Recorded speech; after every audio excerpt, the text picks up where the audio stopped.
Guys to know is when we walk in. So when you come in and everything is off, the first thing that you do is you power here and you power here. So we introduce power here and then you make your rounds. Speaker, light, speaker, speaker, speaker. What that prevents is if you've turned on all the speakers and you come here, it's a big pop, really bad for the speakers, okay? Now you operate that in reverse if you're closing. So if we're closing a class, I take away power, I take away power, I take away power, I take away power, power, power, okay? I'm pretty sure all of you guys know that. Any questions about that? Okay, now, cues. So if you are here, the only two buttons, and you guys can come in close, you should be using ideally is this and this, okay? This is speakers or whatever your microphone is, and your microphone, okay? Now, one of the things that you want to do is always have your eye on your trainer. So we've already talked about the beginning of the class, you're in a pregame. Pregame music, you're about 45 to 50. It is loud enough that there is still energy, but quiet enough that you can talk amongst each other, okay? And then what you're doing is you are waiting for that signal from your trainer. So now it's gonna be the microphone trainer. And so that first signal, the first cue that you've got is 3, 2, 1. You've got your choice, whatever makes sense for you. You can mute, you can turn it down, but music goes down and this light, oh, the lights are off. Mother of Jesus, that's okay. But it's bright light. What I've seen, it's not a huge deal, but it is a huge deal, is like we're still in disco lights throughout the demo. That's your cue right there. So it's what up, Big Camp 180. Your music's going down or you're muting. That is our demo light, is the bright white, okay?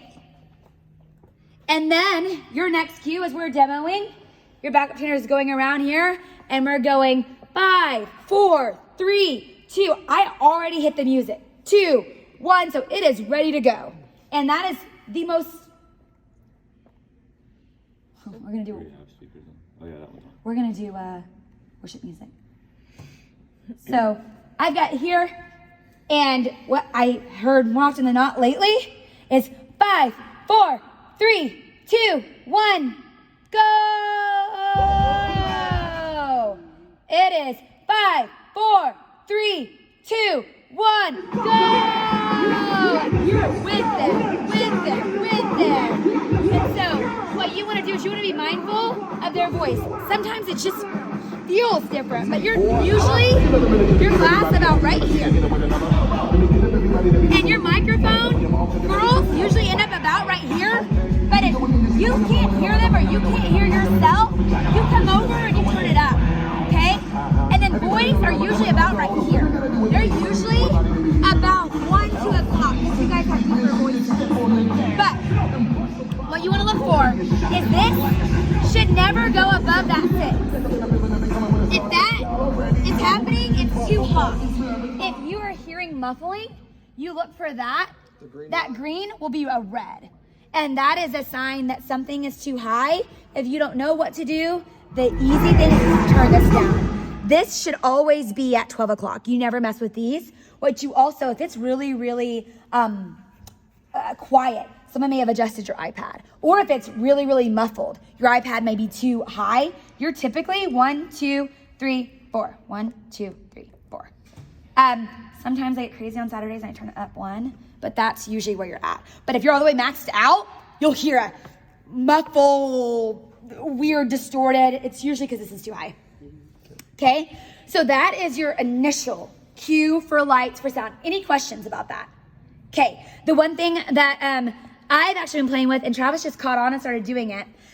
So when we are counting them down to pray, I always give a 10-second countdown. That lets my backup trainer know to get back down here. And I always usually give like a 2-minute, hey, this is your last song, 2 more minutes, so that we know that we've got music queued up for prayer.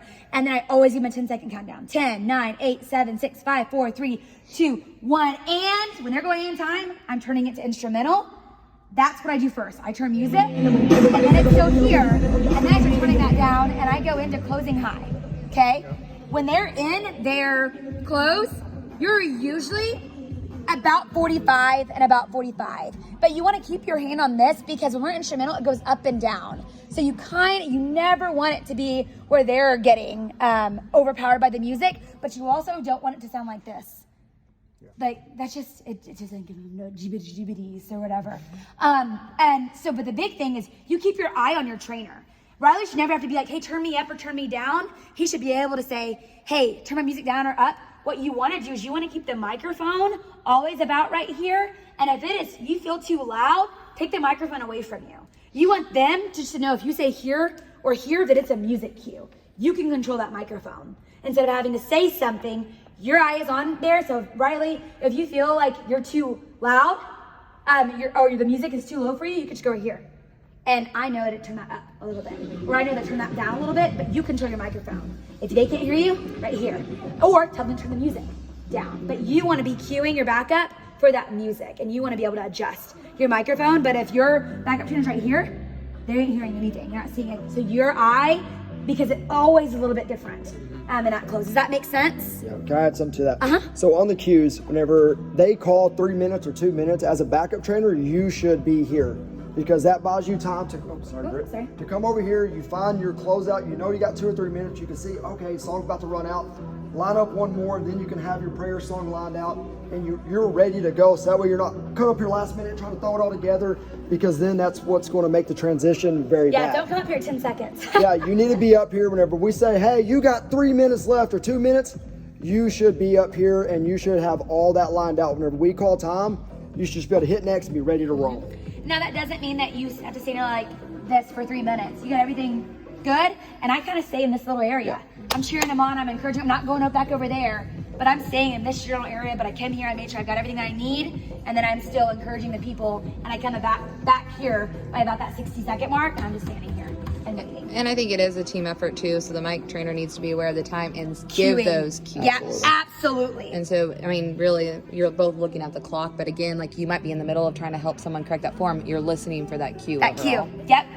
And then when we, when we give them our message, we're in instrumental, and we've already discussed this, but you're in one instrumental song that's, unless you're filming something else, and you can do whatever you want, but the easy version is you've got 17 minutes worth of just instrumental song, and so you're usually about right here, but like see this one starts a little bit lower, so if you're over here, you can't really hear it, so you can bring that up.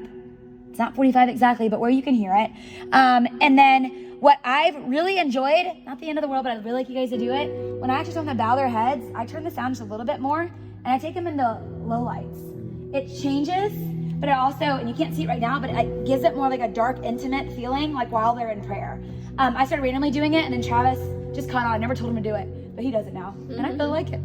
That's when the heads are bowed. When we say bow your heads, and it's just right next to it, and it's just a little softer, but it like darkens it up, and I usually turn them down just a little bit more. It's like your private time with God. A small little tweak, not the end of the world, but I think if you watch it, you'll see the transition, and it just kind of like softens their heart, like now we're in prayer, and continues to kind of walk them through that experience. So then they're praying out. When they're praying out, you've obviously got your happy song queued up, and he is getting ready to say happy. I got my hand here, and everyone said amen. I changed that first. I usually keep that low. I don't change it up right here. And then I bright light him again. It used to be yellow. It's bright white now. This little note that's here isn't updated yet, but it's white, okay? And then we're still here. Hey, we got summer show, we got this, we got that, cool. What do you do? Love God, let people work hard. Right about that pregame experience, that 10, 11 o'clock, so they can still talk over each other, but it's, hey, class is over, go get your kids.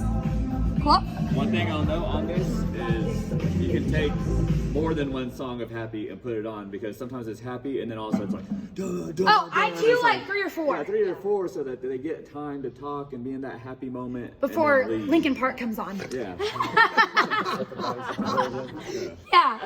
Yeah. And then when we leave here, what do? We go find new people, and we tell them that they should put their credit card on file at the front. Okay, cool. Okay, so that is just a remembrance of cues. All that makes sense? Yeah. Cool. Okay, so we are going to briefly walk through cleaning, and then I know Carmen, you're staying as late as you can leave whenever.